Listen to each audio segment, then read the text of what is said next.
अगर आपने आज इस केस स्टडी को देख लिया और इस केस स्टडी को देखने के बाद आपने एक न्यू फेसबुक प्रोफाइल को क्रिएट किया और न्यू फेसबुक प्रोफाइल को क्रिएट करने के बाद आपने उसमें एड स्ट्रक्चर को डिजाइन कर दिया सेम मेरी तरह प्रोसेस को फॉलो करके, तो आपका भी फेसबुक एड अकाउंट कभी बैन नहीं होगा, ना ही आपकी फेसबुक प्रोफाइल कभी आपकी रिस्ट्रिक्टेड होगी। बस आपको इस प्रोसेस को फॉलो करना है, साथ ही आपका फेसबुक ऐड का बजट भी वेस्ट नहीं जाएगा। चाहे आपका बिजनेस किसी भी टाइप का है, आप उसे आसानी से स्केल अप कर सकते हो। आज मैं आपको जिस कंपनी के बारे में बताने वाला हूं, ये कंपनी स्टॉक मार्केट का कोर्स सेल आउट करती है। स्टॉक मार्केट का कोर्स ऑफलाइन होता है, इंडिया की ही कंपनी है। कुछ सेलेक्टेड स्टेट्स, कुछ सेलेक्टेड सिटीज में हमने इस कैंपेन को रन किया था। यहाँ पे मैं इस चीज को डिस्क्लोज नहीं करूंगा क्योंकि कंपनी ने मना कर रखा है, बट कंपनी के लिए किस तरीके से क्वालिटी वाले लीड्स को जनरेट किया, यहाँ पे हमने HNI क्लाइंट्स के थ्रू कंपनी की सेल्स रेवेन्यू को मात्र 5 दिन में स्केल अप किया, किस तरीके से इस प्रोसेस को फॉलो किया है, सब कुछ स्टेप बाय स्टेप बताने वाला हूँ। इसमें मैंने कैसे फेसबुक का प्रोफाइल क्रिएट किया, किस टाइप की स्ट्रेटजीज को यूज किया और किस कारण हमारा फेसबुक का अकाउंट बैन नहीं हुआ। क्योंकि हाल ही कई लोग फेसबुक का अकाउंट क्रिएट करते हैं और फेसबुक प्रोफाइल क्रिएट करने के बाद उनका फेसबुक अकाउंट बैन हो जाता है क्योंकि वो इमीडिएट एड्स को रन कर देती है, जिससे फेसबुक को सस्पिशियस लगता है और वो फेसबुक को बैन कर देता है। हमारे साथ में ये चीज नहीं हुई।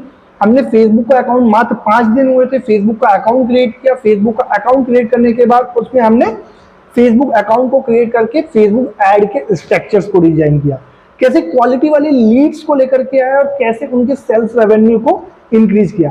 ये सब कुछ मैं आपको इस कंप्लीट वीडियो पे बताने वाला हूं, तो वीडियो को लास्ट तक देखना है। यहाँ पे आप देख सकते हैं मैंने अपने फेसबुक प्रोफाइल को ओपन कर रखा है। क्लाइंट का फेसबुक का प्रोफाइल है और ये प्रोफाइल पे यहाँ पे आपको मैं एक बार डेट दिखा देता हूँ। 1 अप्रैल से यहाँ पे 7 अप्रैल है और इस कैंपेन को जो मैंने यहाँ पे स्टार्ट किया था, ये कैंपेन की आपको एक बार मैं डेट दिखा देता हूँ। 1 अप्रैल से लेकर के 7 अप्रैल की डेट का ही है। इसके पहले का अगर मैं डेट दिखाऊं, अगर मैं यहाँ पे आपको मार्च में दिखा देता हूँ, 20 मार्च से लेकर के 30 मार्च तक में, तो यहाँ पे आप देख सकते हो यहाँ पे कोई भी कैंपेन नहीं सेटअप हुआ था। ठीक है, ये जो कैंपेन हमारा जो सेट हुआ था मात्र यहाँ पे 1 अप्रैल से लेकर के 7 अप्रैल के बीच में ही कैंपेन का पूरा सेटअप हुआ था और 7 अप्रैल के बीच में यहाँ पे हमने लीड्स को जनरेट किया था। ठीक है, तो यहाँ पे मैं आपको दिखा दूं एक बार पूरा सेटअप। यहाँ पे देख सकते हो, यहाँ पे ये 46 लीड्स यहाँ पे आपको दिख रही होंगी। ठीक है, यहाँ पे हमने 46 लीड्स को जनरेट किया है। अगर मैं यहाँ पे लीड की कॉस्ट बताऊं तो 15 रुपीज पर लीड की कॉस्ट आई है और 46 लीड्स यहाँ पे हमने जनरेट की है। और यहाँ पे आप एक चीज देख सकते हैं, मैंने यहाँ पे सबसे पहला जो काम किया था, कई बार कैसा होता है ना, जब भी हम फेसबुक अकाउंट बनाते हैं या फेसबुक की न्यू प्रोफाइल बनाते हैं और फेसबुक की न्यू प्रोफाइल बनाने के बाद हम वहां पे डायरेक्टली ऐड को रन करते हैं, उस टाइप के ऐड जैसे सेल्स ऐड हो गया या फिर ट्रैफिक ऐड हो गया या फिर लीड ऐड हो गया। तो यहाँ पे फेसबुक को ये सस्पिशियस लगता है कि इमीडिएट फेसबुक का प्रोफाइल बना और ऐड को क्रिएट करते हो, तो वहां पे उस कंडीशन में फेसबुक आपके ऐड अकाउंट को या फेसबुक की प्रोफाइल को बैन कर देता है। तो यहाँ पे आपको एक छोटा सा काम करना होता है। जब भी आप फेसबुक का प्रोफाइल बनाते हो, फेसबुक का प्रोफाइल बनाने के बाद यहाँ पर आपको फेसबुक का प्रोफाइल क्रिएट करने के बाद 1 दिन वेट करना है। दूसरे दिन आपको फेसबुक ऐड अकाउंट पे जाना है। यहाँ पर आप अपना ऐड अकाउंट क्रिएट करना चाहो तो ऐड अकाउंट भी क्रिएट कर सकते हो या फिर फेसबुक की तरफ से बने हुए प्रोफाइल पे ही ऐड अकाउंट को क्रिएट किया जाता है, वहां से ही डायरेक्टली आप ऐड को रन करिए। यहाँ पर आपको एक लिमिटेड अमाउंट पे आपको एक अवेयरनेस कैंपेन को रन करना है। यहाँ पे अवेयरनेस कैंपेन आपको इसलिए रन करना है जिससे फेसबुक की प्रोफाइल पे वार्म अप हो जाए। फेसबुक को ये ना लगे कि ये प्रोफाइल हाल ही में क्रिएट हुई और इसने डायरेक्टली ऐड रन किया, जबकि फेसबुक की प्रोफाइल को ये लगना चाहिए, फेसबुक के एल्गोरिथम को ये लगना चाहिए कि फेसबुक का प्रोफाइल क्रिएट करने के बाद अवेयरनेस कैंपेन चलाया, यानी कि वार्म अप किया और वार्म अप करने के बाद इसने ऐड को रन किया। तो यहाँ पर आपको इस छोटी सी चीज को ध्यान रखना है। ये हम एक एजेंसी लेवल पे, एक एक्सपर्ट लेवल पे इस चीज का हम ध्यान रखते हैं। तो यहाँ पर आपको एक अवेयरनेस कैंपेन को चलाना है, एक छोटे से अमाउंट में, एक छोटे से बजट में, मात्र 100 to 100 रुपीज के बजट में पूरे इंडिया के लिए आपको कैंपेन को रन करना है। और कैंपेन को रन करने के बाद आपको 4 से 5 दिन इस ऐड को रन करना होगा। उसके बाद ही आपको इस पे न्यू ऐड क्रिएट करना है, जो भी आपका गोल है। तो यहाँ पे मैंने पहला जो काम किया था अवेयरनेस कैंपेन को रन किया। उसके बाद जो हमारा जो गोल था वो हमारा गोल था लीड जनरेशन का। यहाँ पे मैंने लीड जनरेशन के कैंपेन को रन किया। तो ये पहली स्ट्रेटजीज आपको यूज करनी है। सेकेंड थिंग, यहाँ पे मैं आपको इस एड अकाउंट को ओपन करके दिखा देता हूँ। ठीक है, यहाँ पर आप देख सकते हैं ये एड अकाउंट है। यहाँ पे मैंने जो एड क्रिएट किया था लीड जनरेशन का, यहाँ पे मैंने इसका जो मेन है लीड जनरेशन, यहाँ पे मैंने साउथ के मेन जो सिटीज है उनको टारगेट किया था। और साउथ के स्टेट को टारगेट करने के बाद यहाँ पे आपको एक चीज का ध्यान रखना है, मैंने यहाँ पे campaign plus lead generation objectives का जो कैंपेन का जो बजट है, ठीक है, उस स्ट्रेटजीज को यूज किया था, ना कि डेली बजट जो एडसेट बजट होता है उसको यूज नहीं किया था। यहाँ पर मैंने कैंपेन बजट का यूज किया था।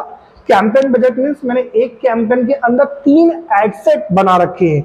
यहाँ पे आप देख सकते हैं 3 एडसेट है, और 3 एडसेट के अंदर यहाँ पे मैंने जो बजट सेट कर रखा है मात्र 400 रुपए का बजट सेट किया है। ये मेटा की एक एआई स्ट्रेटजीज होती है, जिस कैंपेन पे जिस एडसेट पे काफी अच्छा रिजल्ट होगा वहां पे ही आपके एड पे पूरा बजट को स्पेंड करेगा और वहां से ही आपके लिए क्वालिटी वाली लीड्स को जनरेट करेगा। तो ये आपको एक सेकंड स्ट्रेटजीज है कि जब भी आप अपने कैंपेन को बनाते हैं तो यहाँ पे आपको एडवांटेज प्लस ऑन वाला कैंपेन को रन करना है और कैंपेन का बजट सेट करना है। ठीक है, तो यहाँ पे आपको इस तरीके से कैंपेन के बजट को सेट कर देना है। यहाँ पे 400 रुपए कैंपेन का बजट है। और यहाँ पे आपको एक चीज का ध्यान रखना है, जो कैंपेन की जो बिड स्ट्रेटजीज होगी वहां पर आपको हाई वैल्यू बिड स्ट्रेटजीज को रखना है। यहाँ पर आपको कोई इस तरीके से इस कॉस्ट पर रीड या अदर बिड कैंपेन को नहीं रखना है। यहाँ पे हाई वैल्यूम वाले कैंपेन बजट को सेट करना है, बिड स्ट्रेटजी हाई वैल्यूम रखना है। और बाकी सब कुछ यहाँ पे आपको इस जो आपके सामने है उसको सेम रहने देना है, कुछ भी चेंज नहीं करना है। यहाँ पे आपको सिर्फ एडसेट लेवल पे 400 रुपीज का बजट सेट करना है और कैंपेन की बिड स्ट्रेटजीज हाई वैल्यूम पे रखना है। इसके बाद यहां पर आपको आना है जो कैंपेन का जो एडसेट लेवल है, यहां पे आपको कैंपेन के एडसेट लेवल पे इंस्टेंट फॉर्म को क्रिएट करना है।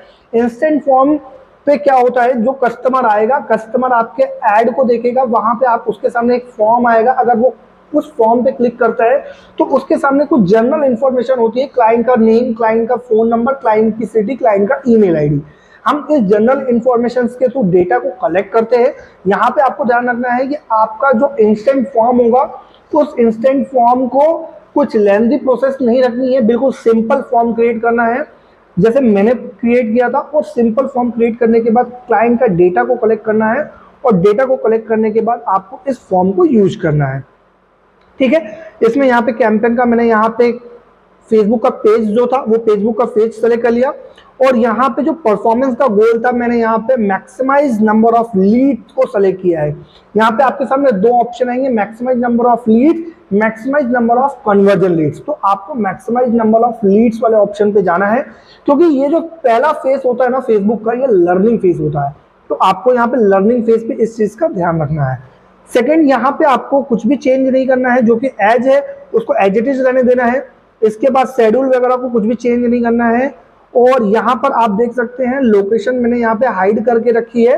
और इसके बाद यहाँ पे कुछ भी मैंने चेंज नहीं किया था। मेटा की जो एक स्ट्रेटजीज होती है, एआई स्ट्रेटजीज, चाहे मैं कैंपेन के अंदर की एक कैंपेन ऑप्टिमाइजेशन की बात करूं कि आपको यहाँ पे ना तो कोई जेंडर बताना है, ना फिर आपको उसका एज ग्रुप बताना है, ना फिर आपको इसका प्लेसमेंट बताना है। सब कुछ यहाँ पे आपको फेसबुक को ही डिसाइड करने देना है। फेसबुक अपने अकॉर्डिंग यहाँ पे उस कैंपेन को सेटअप कर लेगा। फेसबुक यहाँ पे उस कैंपेन को उस एज ग्रुप वाले लोगों को दिखाएगा। फेसबुक यहाँ पे उस प्लेसमेंट पे दिखाएगा जहाँ पे उसको इंपॉर्टेंस लगेगी। यहाँ पे आपको कुछ भी मैन्युअली नहीं करना है। यहाँ पे मैंने यहाँ पे कुछ भी मैन्युअली नहीं किया है। और इवन यहाँ पर मैंने कोई इंटरेस्ट बेस्ड टारगेटिंग नहीं की, ना बिहेवियर बेस्ड टारगेटिंग की, कुछ भी नहीं किया है। सब कुछ मैंने फेसबुक के ऊपर छोड़ रखा था। फेसबुक को ही डिसाइड करने दिया है कि सब कुछ ये अपने अकॉर्डिंग डिसाइड करके कैंपेन को दिखाएगा। तो इस चीज को यहाँ पे आपको ध्यान देना है। इसके बाद यहाँ पे तीसरे लेवल पे जाकर के मैंने जो कैंपेन का जो स्ट्रक्चर डिजाइन किया था, इमेज ऐड, वीडियो ऐड, उसको डिसाइड किया। और यहाँ पर इमेज ऐड, वीडियो ऐड को डिसाइड करने के बाद यहाँ पे मैंने 3 एडसेट अकाउंट बनाए और तीनों एडसेट अकाउंट के अंदर अलग अलग सिटीज, अलग अलग स्ट्रेटजीज को फॉलो किया है। तो आप यहाँ पर इस तरीके से इस स्ट्रेटजीज को फॉलो करिए और इस स्ट्रेटजीज को फॉलो करने के बाद आपको यहाँ पर फेसबुक को ही डिसाइड करने देना है कि आपके फेसबुक पर किस ऑडियंस को फेसबुक को दिखाना है, किस प्लेसमेंट पे फेसबुक ऐड को दिखाना है, किस जेंडर्स को दिखाना है। यहाँ पे आपको कुछ भी मैनुअली सेटअप नहीं करना है। फेसबुक के लर्निंग फेज पे फेसबुक को ही डिसाइड करनी है। जब वहां से आपको रिजल्ट मिल जाए, रिजल्ट मिलने के बाद आप मैनुअली सेटअप करिएगा, मैनुअली उसको ऑप्टिमाइज करिएगा। तो इससे आपकी क्वालिटी वाली लीड्स आएगी, इंप्रूवमेंट आपको मिलेगा और आपका लीड ऐड का जो स्ट्रक्चर्स है वो सब कुछ कंप्लीटली डिजाइन होने के बाद आप जब उसको 1 महीने बाद, 1.5 महीने बाद उसको मैनुअली सेटअप करोगे ना, तो उससे आपको क्वालिटी वाली लीड्स आएगी। तो यहाँ पे मैं इस चीज को बंद कर देता हूँ, यहाँ पे आपको दिखा देता हूँ। यहाँ पे आप देख सकते हो कि यहाँ पर 46 लीड आई है और ये जो 46 लीड की जो कॉस्ट है 14 रुपीज आई है। टोटल अगर स्पेंड अमाउंट की मैं बात करूं तो 1 अप्रैल से लेकर के 7 अप्रैल के बीच में मात्र 1100 रुपए का एड अमाउंट स्पेंड हुआ है। और अगर मैं सीपीएम की बात करूं तो सीपीएम मात्र 4.96 का है। अगर इसका इंटरनली सीपीएम देखें तो थोड़ा हाई रहेगा, बट अगर पर इंप्रेशन की बात देखी जाए तो यहाँ पे 4.96 है, यानी कि 1000 लोगों को ऐड दिखाने के बाद इसका जो सीपीएम कॉस्ट आ रहा है, कॉस्ट पर इंप्रेशन, वो 4.9 यानी कि 5 रुपए का आ रहा है। ठीक है।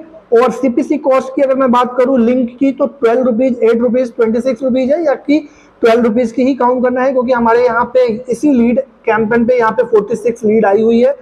ठीक है। बाकी एडसेट अकाउंट पे हमारा एड स्पेंड जो अमाउंट है वो स्पेंड हुआ है, बट एक लिमिटेड हुआ है। फेसबुक ने खुद जहां पर रिजल्ट आना था उसी एड अकाउंट पे ही हमारे अमाउंट को स्पेंड किया है, बाकी जगह पे स्पेंड नहीं किया है। ठीक है। तो इस तरीके से यहाँ पर आप देख सकते हो सीपीसी कॉस्ट मात्र 6.33 रुपीज की आ रही है और सीटीआर की अगर मैं बात करूं तो 0.3 है और सीटीआर की मैं बात करूं तो यहाँ पे 2%, 9% और 2% है। यानी कि सीटीआर जो हमेशा होना चाहिए 1% से 2% से अबव ही होना चाहिए, 1-2% से कम नहीं होना चाहिए, 10% के ऊपर नहीं जाना चाहिए, 2% से लेकर के 10% के अंदर ही होना चाहिए। तो इस स्ट्रेटजीज को आपको फॉलो करना है और इस स्ट्रेटजीज को फॉलो कर लिया ना, अगर आपने new Facebook ad account create किया, new Facebook ad account create करने के बाद यहाँ पर आपने इस प्रोसेस को फॉलो किया तो आपका फेसबुक अकाउंट कभी बैन नहीं होगा। आपके पास क्वालिटी वाली लीड्स आएगी जिसके थ्रू आप यहाँ पे एचएनआई क्लाइंट्स को भी ला सकते हो, एचएनआई क्लाइंट्स के थ्रू अपने लीड्स को कन्वर्ट कर सकते हो, जिससे आपका सेल्स रेवेन्यू भी बढ़ जाएगा। सो आई होप आपको इस केस स्टडी में मैंने बताया कि क्या आप फेसबुक अकाउंट को क्रिएट करने के बाद किस तरीके से फेसबुक का सेटअप करते हो। एक सबसे इंपॉर्टेंट चीज इस चीज का ध्यान रखना, जब भी आप फेसबुक अकाउंट क्रिएट करते हो ना, तो आपको यहाँ पे जब भी आप फेसबुक का कैंपेन ऑब्जेक्टिव सेलेक्ट करते हो तो यहाँ पे आपके सामने एक ऑब्जेक्टिव का गोल आता है। आपको इस चीज को ध्यान रखना है कि जब भी आप फेसबुक का ऑब्जेक्टिव सेटअप रखोगे ना, जो आपका गोल है, अगर आपको लीड चाहिए तो आपको लीड एड रन करना है।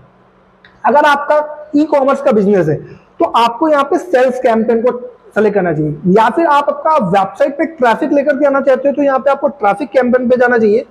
व्हाट्सएप पे लीड जनरेट करना चाहते हो, यहाँ पे आपको एंगेजमेंट कैंपेन को यूज करना चाहिए। तो हमेशा आपके लीड एड, सेल्स एड, जो भी आपका बिजनेस है उसके अकॉर्डिंग आपको अपने ऑब्जेक्टिव को सेलेक्ट करना है। तो आपका ऑब्जेक्टिव क्लियर रहेगा ना, तो आपकी सेल्स रेवेन्यू भी काफी अच्छा होगा और सेल्स रेवेन्यू से ही आपकी सेल्स होगी और आप कंटिन्यू फेसबुक ऐड के थ्रू अपने कैंपेन्स को कंटिन्यू कर पाओगे। तो इस तरीके से आप अपने फेसबुक ऐड के कैंपेन्स को डिजाइन करिए। फेसबुक ऐड अकाउंट अगर आपका न्यू है तो आप इस प्रोसेस को फॉलो करिए, इस स्ट्रेटजीज को फॉलो करिए, आपका फेसबुक अकाउंट कभी बैन नहीं होगा, क्वालिटी वाली लीड्स आएगी। आई होप कि आपको इस केस स्टडी में समझ में आया होगा कि आप किस तरीके के ऑब्जेक्टिव के साथ अपने कैंपेन को स्टार्ट करोगे। अगर वीडियो अच्छा लगा हो तो वीडियो को लाइक करिएगा, चैनल पे फर्स्ट टाइम आना हुआ तो चैनल को सब्सक्राइब करिएगा, साथ ही बेल आइकन को प्रेस करिएगा। आने वाली न्यू केस स्टडीज का वीडियो भी मैं लेकर के आऊंगा, जो भी हम कैंपेन्स को क्रिएट करेंगे किसी अदर बिजनेस के लिए, वो भी मैं आपको लाइव दिखाऊंगा। तो आज के लिए इतना ही, मिलता हूं मैं आपसे नेक्स्ट वीडियो पे। जय हिंद।